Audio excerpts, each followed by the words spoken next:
అసలు ముస్లింలు correct Muslims వాళ్ళు వీళ్ళిద్దరూ వాళ్ళ వాళ్ళ పేర్లు పాడు చేస్తున్నారు.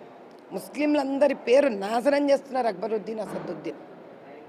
నిన్న మీరు పోలింగ్ బూత్లో ముస్లిం మహిళలను హిజాబు తొలగించింది మాధవీలత అంటూ కూడా పెద్ద ఎత్తున చర్చ జరుగుతుంది.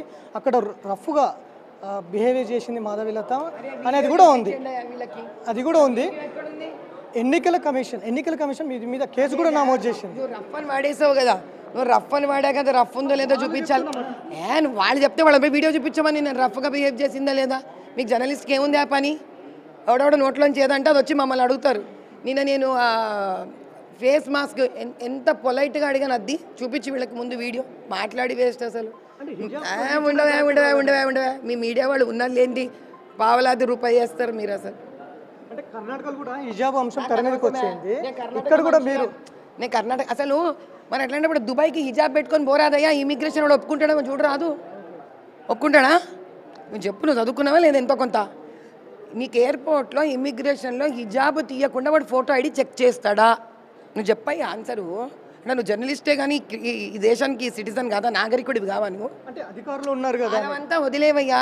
తీస్తారా తీయరా, చెక్ చేస్తారా లేదా కదా? పోలింగ్ బూత్లో చెక్ చేయాల్సింది ఎవరయ్యా? పోలీస్ ఆఫీసర్ చెక్ చేయమని చెప్పారు నా మొహం మీద. ప్రిసైడింగ్ ఆఫీసర్ చెక్ చేయమని చెప్పారు.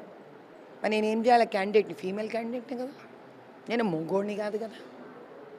సరే, ఇప్పుడు నువ్వు ఏజెంట్ని పెడుతున్నావు. ఏజెంట్కి రైట్ ఉంది, నీకు తెలుసు కదా. ఏజెంట్కి రైట్ ఉందా లేదా? మరి ఏజెంట్ ఎక్కడ ఫీమేల్స్ లేరు కదా, 90% మగవాళ్ళే ఉన్నారు కదా ఏజెంటు. మరి వాడు చూడాల్సిందే కదా నీ ఫేసు, అవునా కాదా?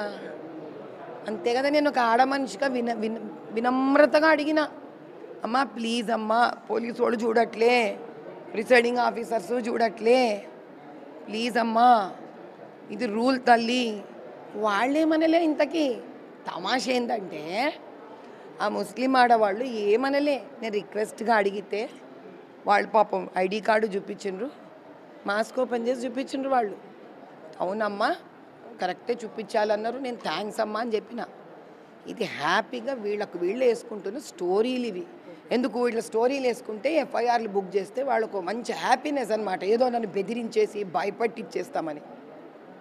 చాలా చాలా క్లియర్గా ఆ చార్మినార్ది పోలీసు నేను చూడను, మాకు లేవు ఇన్స్ట్రక్షన్స్, నీకు చూపిస్తే చూడు, ఒక పోలీస్ ఆఫీసరే అన్నాడు.